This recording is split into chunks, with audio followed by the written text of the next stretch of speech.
প্যারে হাজিরিন, আমাদের ধারাবাহিক আলোচনা ছিল মৃত্যু নিয়ে। আমরা মৃত্যুর ব্যাপারে আলোচনা করেছিলাম। মৃত্যুর পরের জগৎ হলো কবরের জগৎ। এই জগৎটাকে বলা হয় আলমে বারজাখ। না দুনিয়াতে আছে, না পরকালে আছে। দুনিয়ার হায়াত শেষ হওয়ার পরে হাসরের মাঠ কায়েম হওয়ার আগ পর্যন্ত এই মধ্যবর্তী যে সময়টা, এটাকে বলা হয় আলমে বারজাখ। মধ্যবর্তী এই জগৎটা। এবার সবাইকে তো আমরা কবর দিতে পারি না। কেউ আছে পানিতে ডুবে মারা যায়, কাউকে হিংস্র প্রাণীরা খেয়ে ফেলে। যে যে অবস্থাতেই থাকুক মারা যায়। এমন অনেক মানুষ আছে যাদের লাশ আমরা হিসেব করে পাই না। ওই সমস্ত মানুষের না জানাজা হয়, না দাফন কাফন হয়, কোনো কিছুই হয় না। মূল কথা হচ্ছে মানুষ মৃত্যুর পরে যে সময়টা হাসরের মাঠে উপস্থিত হওয়ার আগ পর্যন্ত, এই মধ্যবর্তী সময়টাকে আলমে বারজাখ বলা হয়। এখন প্রশ্ন রইল যে যদি আমরা তো জানি কবরের আযাবের ব্যাপারে আমরা বিভিন্ন হাদিস থেকে পাই কবরের আযাব সত্যি, অবশ্যই কবরের আযাব হবে। যাদেরকে মাছে খেয়ে ফেললো, হিংস্র প্রাণীরা খেয়ে ফেললো, পানিতে ডুবে মারা গেল, সাগরে ডুবে গেল, যাদের লাশ দাফন করা হলো না, কবরস্থ করা হলো না, তাদের কি কবরের আযাব মাফ হয়ে যাবে?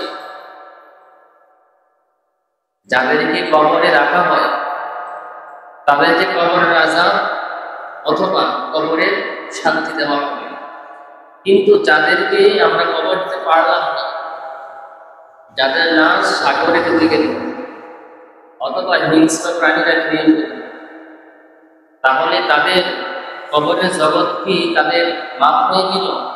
ব্যাপারটা কিন্তু এমন না।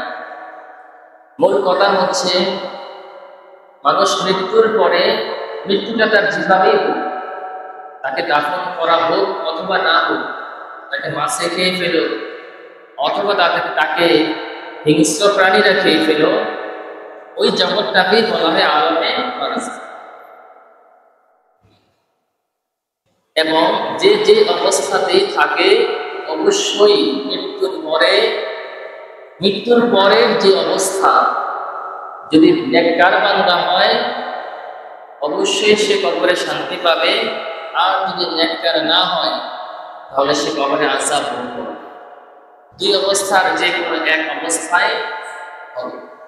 এবার তাকে ভাগে খেয়ে ফেললো, পানিতে ডুবে মরলো, আগুনে পড়ে গেল, যে অবস্থাতেই থাকুক না কেন, অবশ্যই আল্লাহ পাক রব্বুল আলামিন এই আলমে বারজাখের মধ্যে যদি সে ভালো থাকতে পারবে, আর যদি সে নাফরমান হয় তাকে শাস্তি প্রদান করা। আমরা গত সপ্তাহে আলোচনা করতেছিলাম, যখন কোনো মানুষ নেক কাজ করতে করতে তার হায়াতের বেলা ফুরিয়ে যায়, মালাকুল মউত একদল ফেরেশতা নিয়ে ওই মৃত ব্যক্তির কাছে আসে। আসার পরে তাকে বলে, ইয়া আইয়াতুহান নাফসুল মুতমাইন্নাহ, এই প্রশান্তময় আত্মা, তুমি আল্লাহর সন্তুষ্টি অর্জন করেছো, আল্লাহর হুকুমে তুমি বের হয়ে আসো। তো আল্লাহ রাসূল বলেন, ওই ব্যক্তির রূহটা এমন ভাবে বের হয়ে আসে যেমন আপনি একটা গ্লাসে পানি রাখবেন, যদি পানিটা এভাবে ছেড়ে দেন অনায়াসে পানিটা গড়িয়ে গড়িয়ে পড়ে যাবে।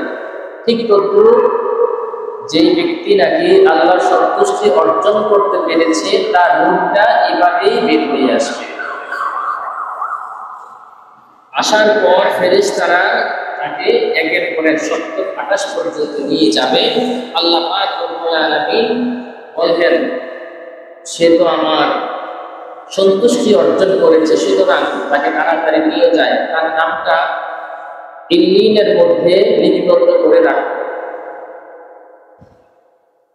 তো তাকে আমরা যখন লাশ কবরে নিয়ে যাই, তো আল্লাহ পাকের হুকুমে ওই রূহটা আবার লাশের মধ্যে দেওয়া হয়।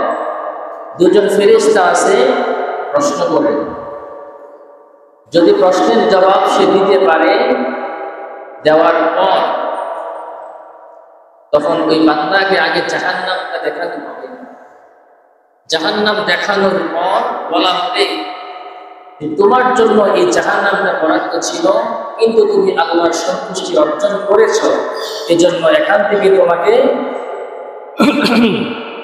প্রত্যাবর্তন করে তোমাকে এখন জান্নাতে স্থায়ীভাবে বসবাসের সুযোগ করে দেওয়া।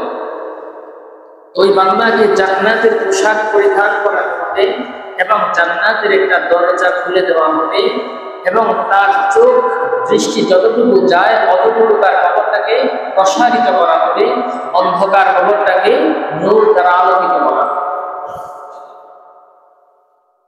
এবং সে যে ভালো কাজগুলি করেছিল দুনিয়াতে, নামাজ, রোজা, কোরআন তেলাওয়াত, দান সাদাকা, এই সমস্ত যত ভালো কাজ করেছিল, প্রত্যেকটা নেক আমল এক একটা ব্যক্তির রূপ নিয়ে তার পাশে যাবে। সে ডেকে বলবে যে তোমরা কারা, আমাকে তোমাদেরকে চিনি না। তারা বলবে যে আমি হচ্ছি তোমার নামাজ, কেউ বলবে আমি হচ্ছি তোমার কোরআন তেলাওয়াত, কেউ বলবে আমি হচ্ছি তোমার রোজা। দুনিয়াতে তুমি আমাদেরকে আমল করেছ, আজকের এই কঠিন বিপদের সময়ে আমরা তোমার পাশে আছি, তোমার কোনো ভয় নাই। এই জন্য পেয়ারে হাজিরিন, আপনি যে যে আমলগুলি করবেন, ওই আমলগুলি কবরের মধ্যে মানুষের রূপে একটা রূপ ধরে আপনার পাশে দাঁড়াবে। তখন কবরের জগৎ আপনার আর কোনো ভয়ের কারণ থাকবে না। দুনিয়ার সন্তানরা কি ওখানে যাবে? যাবে না। দুনিয়ার বন্ধু বান্ধব কি যাবে? যাবে না। দুনিয়ার কোনো কিছুই যাবে না। কিন্তু যেই সমস্ত ভাইয়েরা দুনিয়ার বন্ধু বান্ধব, ছেলে সন্তান, স্ত্রী, পরিবার পরিজনকে নিয়ে ব্যস্ততার মধ্যে আল্লাহকে ভুলে যায়, তো তারা কতক্ষণ আপনার সাথে আছে? মৃত্যু পর্যন্ত। আপনার যখন মৃত্যু হয়ে যাবে, আপনার স্ত্রীকে যদি কেউ বলে তোমার স্বামীর মৃত্যু হয়ে গেছে, আজকে রাতটা তোমার স্বামীর সাথে কাটাও, কোনো স্ত্রী রাজি হবে না। তো যাদের জন্য আপনি এত কিছু করলেন, তারা আপনার পাশে আছে কতদিন? আপনার হায়াত পর্যন্ত। যখন আপনার হায়াত শেষ, কবরে আপনি একা। আর কবরে যাবে কারা? আপনি যখন নামাজ পড়লেন, আপনি হালাল ভাবে চললেন, দান সাদকা করলেন, কোরআন তেলাওয়াত করলেন, যত নেক আমল করেছেন, প্রত্যেকটা নেক আমল ওই সময়ে আপনার চতুর্পাশে গিয়ে দাঁড়াবে। তখন আপনি বলবেন যে তোমরা কারা, আমি তো তোমাদেরকে চিনি না, কখনো দেখিও নাই। তো বলবে যে আমি হলাম তোমার নামাজ। আরেকজন বলবে আমি তোমার রোজা, আমি তোমার নেক আমল। এক একজন এক একটা পরিচয় দিবে। দুনিয়াতে তুমি আমাদেরকে কষ্ট করে আমল করেছ, আজকে বিপদে আমরা তোমার পাশে আছি। তাহলে বুদ্ধিমান তো ওই ব্যক্তি, যে ব্যক্তি কবরের সামান তৈরি করে নিয়ে যায়। আর যে ব্যক্তি নাকি গুনাহের কাজ করতে করতে, গুনাহ করতে করতে করতে করতে একটা পর্যায়ে গিয়ে মৃত্যুর দরজায় সে আছাড় খেয়ে পড়ে যায়। মৃত্যুর কাছে সবাই পরাজিত। আপনি নেক আমল করেন, তাও আপনার হায়াত শেষ হয়ে যাবে। আপনি বদ আমল করেন, তাও আপনার হায়াত ফুরিয়ে যাবে। আপনি এসি রুমে ঘুমান, তাও আপনার হায়াত শেষ হচ্ছে। আপনি জেলখানায় কাটান, তাও আপনার হায়াত শেষ হচ্ছে। রাসূল কারীম সাল্লাল্লাহু আলাইহি ওয়াসাল্লাম বলেন, কোন বদকার বান্দা যদি সারাটা জীবন বদ আমল করতে করতে কাটিয়ে দেয়, মালাকুল মউত যখন তার সামনে এসে উপস্থিত হয়ে যায়, মালাকুল মউত এমন এক বিকট চেহারা নিয়ে, কালো বর্ণের কুৎসিত চেহারা নিয়ে তার সামনে হাজির হয়ে যায়। মালাকুল মউতের পশমের গোড়া দিয়ে আগুনের ঝিলকি বের হতে থাকে। এমন ভয়ঙ্কর চেহারা নিয়ে আসবে মালাকুল মউত, এবং সমস্ত ফেরেশতা, একদল আযাবের ফেরেশতা চলে আসবে। আর ওই মুমূর্ষ ব্যক্তিটার দৃষ্টি যতটুকু যাবে, দুই পাশে আযাবের ফেরেশতারা বসে থাকবে, আর তাদের হাতের মধ্যে নোংরা কাপড় থাকবে, চটের মতো নোংরা আবর্জনা দুর্গন্ধ জড়িত একটা কাপড় নিয়ে তারা চলে আসবে। এবার আজরাইল মালাকুল মউত ডেকে বলবে, ইয়া আইয়াতুহাল খাবিস, এ খবিস আত্মা, তুমি সারাটা জীবন আল্লাহর অসন্তুষ্টি অর্জন করেছ, জীবনভর তুমি পাপাচারে লিপ্ত ছিলা, আজকে তুমি বের হয়ে আসো। ওই রূপটা তখন বের হইতে চাইবে না, পালানোর চেষ্টা করবে, শরীরের বিভিন্ন অঙ্গ প্রত্যঙ্গে দৌড়াদৌড়ি করতে থাকবে। আজরাইল এমন ভাবে গুসা হয়ে ওই রূপটাকে চেপে ধরবে, কলিজার রগগুলা টেনে টেনে ছিঁড়ে তারপরে রূপটাকে বের করে আনবে। আনার পরে এমন দুর্গন্ধ বের হয়ে আসবে, এত দুর্গন্ধ বের হয়ে আসবে, এই পৃথিবীর মধ্যে এমন দুর্গন্ধ আর নাই। এবার ফেরেশতারা তাকে, ওই রূপটাকে ময়লা আবর্জনা যুক্ত একটি কাপড় দিয়ে পেঁচিয়ে ফেলবে। এবার যখন ফেরেশতারা এই রূপটাকে নিয়ে যখন উপরের দিকে রওনা করবে, যত ফেরেশতা সামনে পড়বে সবাই তাকে লানত দিতে থাকবে আর বলতে থাকবে, ও মালাকুল মউত, এই রূপটা তুমি দূর থেকে এনেছো।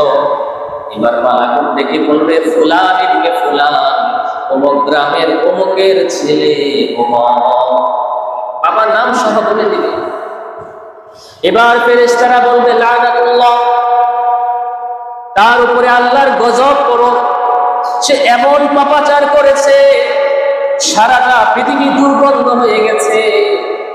আর ওই রূপটাকে যখন আসমানের দিকে নেওয়া হয়, আসমানের ফেরেশতারা পর্যন্ত দুর্গন্ধে এমন ভাবে দুর্গন্ধ পাবে, এবার আসমানের ফেরেশতা দরজা খুলে দিবে না।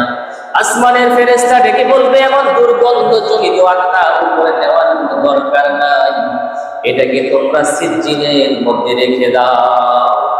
আল্লাহ পাক রব্বুল আলামিন মালাকুল মউতকে ডেকে বলে, এটা দুর্গন্ধময়, দ্রুত এটাকে এমন জায়গায় নিয়ে যাও, সিজ্জিনের মধ্যে নিয়ে যাও, তার নামটা লিপিবদ্ধ করে দাও। আর কবরের মধ্যে যত রকমের শাস্তি আছে, কবরের মধ্যে তাকে দিতে থাকো। সবাই অসন্তুষ্ট হয়ে যাবে। মালাকুল যত রকমের ফেরেশতা আছে সবাই অসন্তুষ্ট হয়ে যাবে। আর বৎকারের লাশ যখন আমরা দাফন করে চলে আসি, এবার দুজন ফেরেশতা ওই কবরের মধ্যে প্রবেশ করেন। কবরের মধ্যে প্রবেশ করে এবার তাকে প্রশ্ন করা হবে, মান রব্বুকা, তোমার রব কে ছিল? সে বলবে, হা লা আদরি, আমি কিছুই জানি না। বলবে, ওমান দীনুকা, তোমার দিন কি ছিল? সে বলবে, লা আদরি, আমি কিছুই জানি না। এবার রাসূলকে দেখিয়ে বলবে, ওয়াহাজার রাসূল, ওয়াহাজার রাজুল, এই ব্যক্তিকে? সে বলবে, আমি কিছুই জানি না। এবার ফেরেশতারা ডেকে বলবে, তুমি কেন জানো না? দুনিয়ার মধ্যে কি কোনো সতর্ককারী বাণী, সতর্ককারী কোনো মানুষ কি তোমাকে সতর্ক করে নাই? তোমার সামনে কি কোরআনের আয়াত পড়া হয় নাই? তোমার সামনে কি আলেম ওলামারা এই কবর সম্বন্ধে সচেতন করে নাই? তোমার সামনে কি এমন ভাবে স্পষ্ট ভাবে কি কোন কোরআন হাদিসের আলোচনা তুমি শুনো নাই? তোমাকে যে একদিন মৃত্যুবরণ করতে হবে, কবরের জগৎ সম্বন্ধে কি তুমি জানতে না?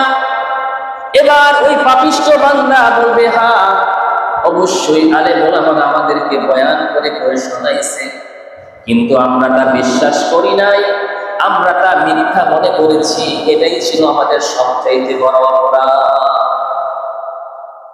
এখন অনেক মানুষ আছে, সুশীল সমাজের মধ্যে অনেক মানুষ আছে, তারা মনে করে যে আলেম উলামারা এই যে কোরআন হাদিসের কথা বলে, জান্নাত জাহান্নামের কথা বলে, এগুলি আসলেই শুধু কথার কথা।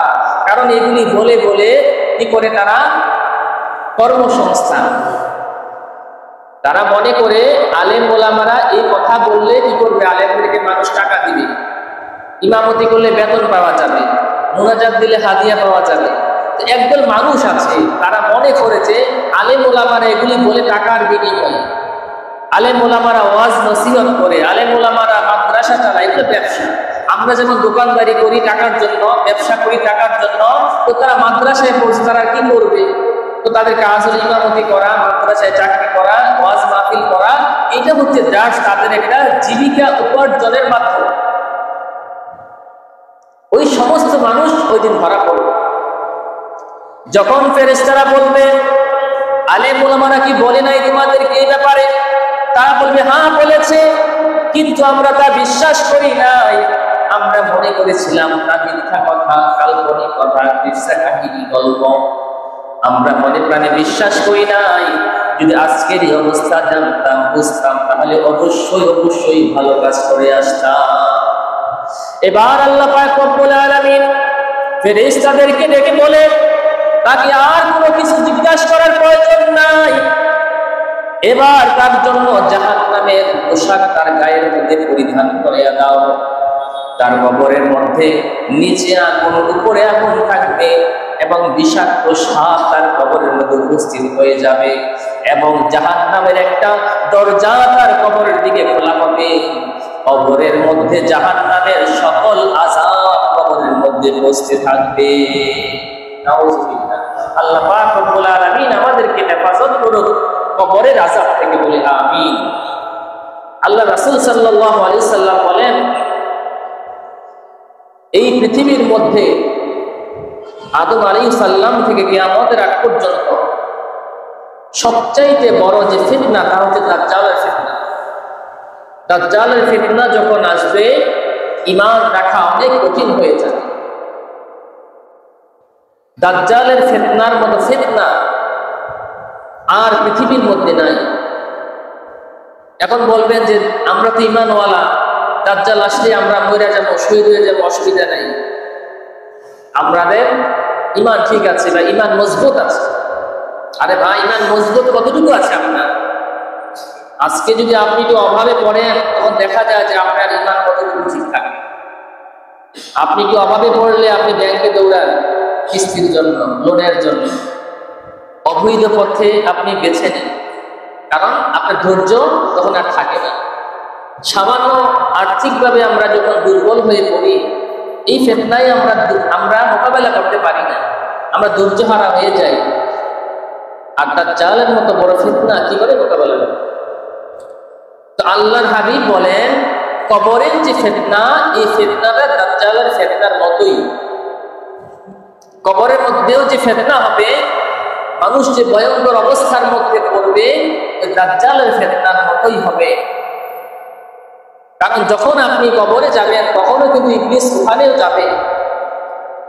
আপনাকে যখন বলবে মা রব্বুকা, তখন ইবলিস তার দিকে ইঙ্গিত করবে, তখনও ইঙ্গিত করে বলবে আমি তোমার রব, এটা বলো, আমাকে বলো, আমি তোমার রব। মৃত্যু থেকে শুরু করে কবরে পর্যন্ত ইবলিস আপনার পেছন ছাড়বে না। দুনিয়াতে যদি আপনাকে ধোঁকা দিতে নাও পারে, দুনিয়াতে যদি আপনাকে ধোঁকা দেওয়ার সুযোগ নাও পায়, মৃত্যুর যখন যন্ত্রণা শুরু হয়ে যাবে, ওই সময়ও ইবলিস আপনার পিছু ছাড়বে না, চেষ্টা করবে শেষ সময়টা নিয়ে এই বান্দাটাকে ঈমান হারা করে আমি নিতে পারি। কবরের মধ্যে গিয়েও সে ধোঁকা দেওয়ার চেষ্টা করবে। তো আল্লাহ রাসূল বলেন যে তোমরা ওই কবরের আযাব থেকে আল্লাহর কাছে পানাহ চাও, কারণ কবরের আযাব খুব ভয়ঙ্কর। আপনি জীবনে যত সমস্ত গুনাহ করবেন, ওই গুনার এক একটা প্রতিচ্ছবি কবরের মধ্যে এসে যাবে। যেমন আপনি নেক কাজ করলে নেক আমলগুলি আপনার চতুর্পাশে জড় হবে, তদ্রুপ ভাবে আপনার যে গুনাহ করেছেন, আপনি যে সমস্ত পাপ কাজ করেছেন, ওই পাপ কাজগুলিও তখন এক একটা বিষাক্ত সাপ, আগুন, বিভিন্ন রকমের আযাব হয়ে চতুর্পাশে জড়ো হবে। এবার আপনি ভয়ে কাঁপতে থাকবেন আর বলতে থাকবে, কবরের জগতের মধ্যে আমার তো আপন বলতে কেউ নাই, আর তোমরা কারা? আমার অন্যায় কি তোমরা এমন ভাবে আমাকে কেন আযাব দিতেছ? তখন এক একটা আযাব, এক একটা গজব তার পরিচয় দিতে থাকবে, পরিচয় দিবে, আমি অমর, আমি হারাম উপার্জন, আমি বেপরদা, এরকম ভাবে এক একটা আযাব তার পরিচয় দিবে। তখন আপনি আর কিছু বলার থাকবে না, আপনার কৃতকার্য কৃতকর্মের ফল তখন আপনি ভোগ করতে থাকবেন। তো প্রিয় হাজিরিন, কবরের জগৎ খুব ভয়ঙ্কর এক জগৎ। মৃত্যু মানেই মানুষের জীবন শেষ নয়, এটাই মনে রাখবেন চিরকাল। মৃত্যু মানেই জীবন শেষ নয়, মৃত্যু মানে মৃত্যুর মাধ্যমে, মৃত্যুর থেকে তো আপনার পরীক্ষা শুরু হবে। যতদিন আপনার হায়াত আছে, যতদিন আপনার মৃত্যু হলো না, পৃথিবীর উপরে আছেন, অতদিন তো আপনি নিরাপদে আছেন, অতদিন কিন্তু আপনার কোনো হিসেব নিকেশ নাই। আপনি নামাজ পড়লেও আছেন, না পড়লেও আছেন। আপনি নামাজ পড়েন নাই, আল্লাহ কি আপনার ব্যবসা বন্ধ করে দিছে? আপনি রোজা রাখেন নাই, রোজা অবস্থায় দিনের মধ্যে আপনি খাবার খেয়েছেন, আল্লাহ কি আপনার রিজিক বন্ধ করে দিচ্ছে? নেই। আপনি যতদিন পৃথিবীর মধ্যে অবস্থান করবেন, ভালো কাজ করলেও আপনার জীবন নিরাপদ, আপনি অন্যায় করলেও আপনার জীবন নিরাপদ। যখন মৃত্যু হয়ে যাবে, মৃত্যুর সাথে সাথে আপনার হিসাব নিকেশ শুরু হয়ে যাবে। এই জন্য মৃত্যুটা অনেক ভয়ঙ্কর। মৃত্যুর সাথে সাথে আপনি ভালো কাজ করতে পারবেন না, মন্দ কাজ করতে পারবেন না, কোনোটাই করার সুযোগ নাই। যতক্ষণ পর্যন্ত আপনার হায়াত আছে, আপনি ভালো করতে পারবেন, মন্দ করতে পারবেন। আল্লাহ পাক রব্বুল আলামিন দুনিয়ার মধ্যে আপনাকে নির্দিষ্ট হায়াত দিয়ে ছেড়ে দিয়েছে। দুনিয়াটা পুরোটাই হলো একটা পরীক্ষার হল। আমাদের ছাত্ররা যখন পরীক্ষা দেয়, 3 ঘন্টা সময় দেয় পরীক্ষার জন্য, অথবা 4 ঘন্টা সময় দিল। যারা পরীক্ষায় প্রশ্ন উত্তর লিখতে থাকে, যে সঠিক লেখে সেও নিরাপদ, লেখার সুযোগ আছে। যে প্রশ্নের ভুল উত্তর দেয়, যিনি পরীক্ষা নিয়ন্ত্রক, উনি কি তার কলমটা নিয়ে নেয়, এই তুমি ভুল লিখতেছো কেন? বলে না, লিখতে থাকো, এখানে তোমার স্বাধীনতা। তুমি প্রশ্ন ভুল লিখলেও কি লেখার সুযোগ আছে তোমার, সঠিক লিখলেও লেখার সুযোগ আছে তোমার। কিন্তু যখন আপনি ভুল প্রশ্নের উত্তর ভুল দিতে দিতে সময় যখন ফুরিয়ে যায়, 4 ঘন্টা নির্ধারিত যখন ফুরিয়ে গেল, এবার যদি মনে হয় উফ, আমার তো একটা প্রশ্ন কমন করেছে, উত্তরটা আমি এখন লিখবো, যখন 4 ঘন্টা পার হয়ে যাবে, আপনি যতই চেষ্টা করেন, ওই পরীক্ষক যিনি নিয়ন্ত্রণ করে, উনি কি আপনাকে আর একটা প্রশ্ন লেখার সুযোগ দিবে? সুযোগ দিবে না। যদি যতই বলেন যে স্যার আমি এতক্ষণ যা লিখছি সবগুলা ভুল ছিল, এখন আমার একটা প্রশ্ন মনে হয়েছে, কমন করেছে, একটু সুযোগ দেন, আমি এই প্রশ্নটা লিখতে পারলেই পাস করতে পারবো, না হয়তো আমি ফেল করবো। তখন ওই স্যার বলবে যে না, তোমাকে নির্ধারিত 4 ঘন্টা সময় দেওয়া হয়েছিল, তুমি সঠিক লিখলেও পারতে, ভুল লেখছো তাও তোমার সময় ফুরিয়ে গেছে, সুতরাং আর 1 মিনিটও তোমাকে সময় দেওয়া হবে। তো আল্লাহ পাক রব্বুল আলামিন বলেন, দুনিয়াটা এরকম পরীক্ষার হল। যখন মানুষের মৃত্যু যন্ত্রণা শুরু হবে, মৃত্যু তার কাছে এসে যাবে, তখন কিন্তু ওই মানুষটা এই কথাই বলবে যে আল্লাহ, আমি তো সারাটা জীবন ভুলে করতেছিলাম, অন্যায় করতে করতে করতে করতে এসেছি আমি, আমার এখন মনে হয়েছে আমার তো ভালো কাজ করা দরকার, একটু সময় দেন, ওই সময়টাতে আমি ভালো কাজ করে দেব। তা আল্লাহ বলবেন যে না, তোমার নির্ধারিত সময় তো শেষ হয়ে গেছে। তাহলে বলেন তো, যেই ভাইয়েরা নামাজ ছেড়ে দেয়, যেই ভাইয়েরা পাপের কাজ করে, সে কি নিশ্চিত হতে পেরেছে এই পাপ যে আমি করলাম তা আমি তওবা করে তারপরে মৃত্যু আমার হবে বা মৃত্যুর স্বাদ আমি গ্রহণ করবো, এই ব্যাপারে কি নিশ্চিত কেউ আছে? আপনি জোহরের নামাজ ছেড়ে দিলেন, মনে মনে ভাবলেন আসর থেকে নামাজ শুরু করবো, যদি আসরের আগে যদি আপনার মৃত্যু হয়ে যায়। আপনি আসর ছেড়ে দিলেন, ভাবলেন মাগরিবের নামাজ থেকে আমি শুরু করে দিব, যদি এর আগেই মৃত্যু হয়ে যায়। আপনি এই বছর রোজা রাখলেন না, আর মনে মনে ভাবলেন আগামী বছর থেকে একটা রোজা আর ভাঙবো না, যদি এর আগেই আপনার মৃত্যু হয়ে যায়। আপনি একটা গুনাহ করলেন আর তওবা করলেন না, ভাবলেন আর কিছুদিন পর একেবারে তওবা করে একেবারেই ভালো হয়ে যাবে, যদি এর আগেই আপনার মৃত্যু হয়ে যায়। এই জন্য মৃত্যু কখন আসে তা যেহেতু নির্ধারিত নয়, সময়টা নির্ধারণ কেউ জানে না, সবসময় প্রস্তুত থাকা, এমন এমন কাজ করা যে এখন যদি মৃত্যু হয় এখন থেকে আমি প্রস্তুত, এখন থেকেই আমি মৃত্যু হলেও আমার কোনো অসুবিধা হবে না। এজন্য পেয়ারে হাজিরিন, মৃত্যুর সাথে সাথেই কিন্তু আপনার হিসাব নিকাশ শুরু হয়ে গেল। কোনো আসামি যখন তার বিরুদ্ধে ওয়ারেন্ট বের হয়, যতদিন পর্যন্ত সে অ্যারেস্ট না হয় অতদিন পর্যন্ত তার কোনো হিসেব নিকেশ নাই, সে পলাতক। আর যেই মাত্র পুলিশ তাকে অ্যারেস্ট করে ফেলবে, যখন তাকে কোর্টে তোলা হবে তখনই তার হিসাব শুরু হয়ে গেল।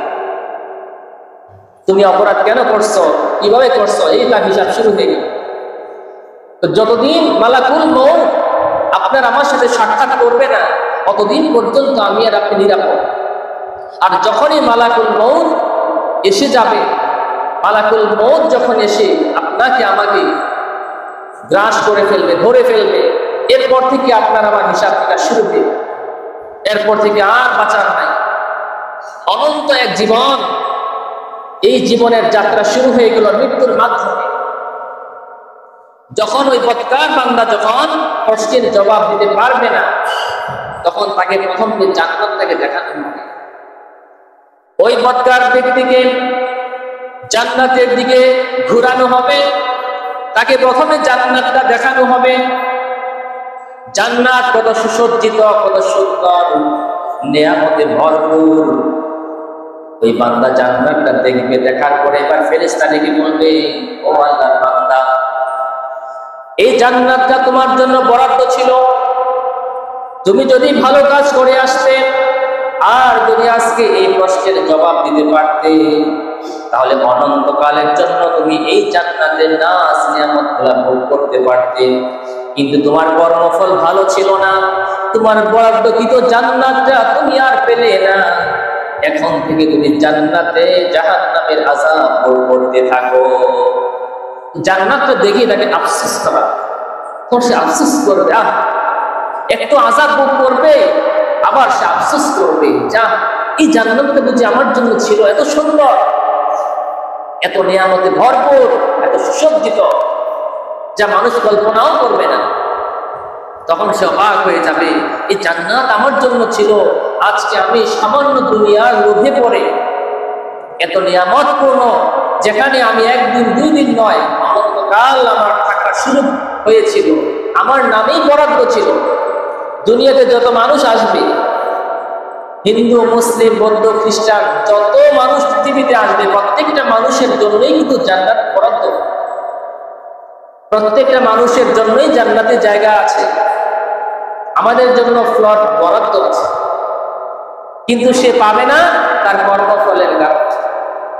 তো তাকে আগে জান্নাতে দেখানো হবে যে তোমার জন্য এই জান্নাত বরাদ্দ ছিল, তুমি অনন্তকাল এই জান্নাত উপভোগ করতে পারতে, কিন্তু তুমি তোমার কর্মফলের কারণে, তখন তাকে ঘুরানো হবে জাহান্নামের দিকে, যে চিরদিনের জন্য তোমার জান্নাত বন্ধ হয়ে গেল, এবার তুমি জাহান্নামের শাস্তি ভোগ করতে থাকো। তখন তার কবরটা সংকীর্ণ হয়ে যাবে। হাদিস শরীফে এসেছে, রাসূল কারীম সাল্লাল্লাহু আলাইহি সাল্লাম বলেন, জাহান্নামী ব্যক্তিকে যখন কবরের দুই পাশ সংকীর্ণ হতে হতে এমন চাপ দিবে, এমন ভাবে চাপ দিবে, আল্লাহ রাসূল এভাবে হাত দেখালেন, তার এই যে আমাদের যে হাড়গুলি আছে, একটা আরেকটা ভিতরে এভাবে ঢুকে যাবে। সহ্য করার মতো কোনো অবস্থা থাকবে না। কবর এক চাপ দিবে, এক পাশের হাড় আরেক পাশ কিভাবে ঢুকে যাবে। তারপরে তার কবরের উপরেও আগুন, নিচেও আগুন, বিছানাও আগুন, এবং জাহান্নামের যত দুর্গন্ধ আছে সমস্ত দুর্গন্ধ তার দিকে ধেয়ে আসতে থাকবে। এক ফেরেশতা আসবে, বিশাল এক হাতুড়ি নিয়ে আসবে, এসে তাকে এমন ভাবে আঘাত করবে, আঘাতের পর আঘাত করতেই থাকবে। এই আঘাত সহ্য করার মতো পৃথিবীতে কোনো মানুষ নাই, কিন্তু সহ্য তো করাই লাগবে। তখন ধৈর্য ধরার কোনো অবস্থা থাকবে না। প্রিয় হাজিরিন, দুনিয়াটা শান্তির জায়গা নয়, দুনিয়াটা উপভোগের জায়গা নয়, কোটি কোটি টাকা বানানোর জায়গা নয়, দুনিয়াটা হচ্ছে আখিরাত কামাই করার জায়গা। এজন্য সকলের কাছে উদাত্ত আহ্বান থাকবে, দুনিয়ার সামান্য অল্প দিনের জন্য এসে যদি আমি অনন্তকাল জীবনের সুখ শান্তি যদি আমি নষ্ট করে ফেলি, সে অনন্তকাল কবরের জগৎ, হাসরের মাঠ, ফুলসিরাত আমি কিভাবে পার হয়ে যাব। এজন্য প্রিয় হাজিরিন, আপনারা সকলেই কবরের আযাবকে ভয় করুন, এবং আমাদের পূর্বপুরুষ যারা অন্ধকার কবরে চলে গেছে আমরা তাদেরকে ভুলেই যাই, এবং আমরা এমনও আছি মৃত বাবা মাকে গালিগালাজও করি, গালিও দিই। কেন দেই? বাপে কি দিয়ে গেছে, সবজি জমি বেঁচে গেল বা আপনাদের কিচ্ছু দেওয়া গেল না, এরকম গালিও দিই আমরা। আমাদের পুরা কপাল। বেশি বেশি করে কবরবাসী ওয়ালাদের জন্য ইসরায়েলের সওয়াব পাঠাবেন। কোন মানুষ, আল্লাহর হাবিব বলেন, হাদিস শরীফে এসেছে যে আপনি একটা, যেমন আগুন লাগে না আমাদের দেশে, মার্কেটে, ঘরে, বাসা বাড়িতে আগুন লাগে, যখন আপনি দেখবেন চতুর্পাশে আপনার আগুন, আপনি মাঝখানে, তখন আপনি কি আশা করবেন? চিৎকার করবেন, আমার ছেলে, আমার মেয়ে, আমার আত্মীয় স্বজন কে কোথায় আছে, আমাকে সাহায্য করো। আল্লাহ রাসূল বলেন, কোন মানুষ যখন কবরে থাকে তারা দুনিয়ার আওলাদদের কাছে এরকম চিৎকার করতে থাকে, আশা করতে থাকে যে আমাকে নিয়ে তারা একটু সাহায্য করে, আমার জন্য একটু উপটোপন নিয়ে তারা পাঠায়, একটু সওয়াব নিয়ে পাঠায়, কোরআন তেলাওয়াত করে আমার জন্য একটু সওয়াব পাঠায়, দান সদকা করে আমার জন্য নিয়ে একটু সওয়াব পাঠায়। তারা এরকম তো বিপদে আছে, তারা তখন তাদের আওলাদদের কাছ থেকে এরকম আশা করতে থাকে। কিন্তু আমরা সেই যে বাপ দাদারে কবর দিয়ে আসলাম, বছরের পর বছর, বছরের পর বছর, কবরে ঘাস উঠতে উঠতে জঙ্গল হয়ে যায়, কবর পরিষ্কার থাকবে কথা একটু দোয়াও করি না। তো এই জন্য আমরা সকলেই চেষ্টা করব, আপনি যদি আপনার পূর্বপুরুষদেরকে ভুলে না যান, আপনি যখন মৃত্যুবরণ করবেন আপনার পরবর্তী আওলাদও আপনাকে ভুলবে না, আপনার যদি ইসরায়েলের সওয়াব পাঠাবে। এই জন্য আমরা যারা আমাদের পূর্বপুরুষদেরকে কবর দিয়ে আসছি, আমরা একটু চিন্তা করি তাদের মতো আমাদেরকেও যেতে হবে। আমরা যেমন তাদেরকে ভুলে গেছি, তাদের জন্য দোয়াও করি না, তাদের পাশেও যাই না, জিয়ারতও করি না, আমাদের আওলাদরা আমাদের সাথে ঠিক এমনই করবে। এই জন্য প্রিয় হাজিরিন, আল্লাহ পাক রব্বুল আলামিন আমাদের মা বাবা, দাদা দাদি যারা অন্ধকার কবরে চলে গেছে, আল্লাহ যেন তাদের কবরে আযাব চিরতরে নাজাত করে দেয়, বলি আমিন। আমরা যারা পৃথিবীর মধ্যে আছি, আমরা যেন সকলেই নেক আমল করে সেই কবরের আযাব থেকে মুক্তি হয়ে যেন আমরা এই জীবন যাপন করতে পারি, মৃত্যুর পরে যেন অনন্তকাল চিরস্থায়ী জান্নাত উপভোগ করতে পারি। আল্লাহ তাআলা সেই তৌফিক দান করুন, বলি আমিন।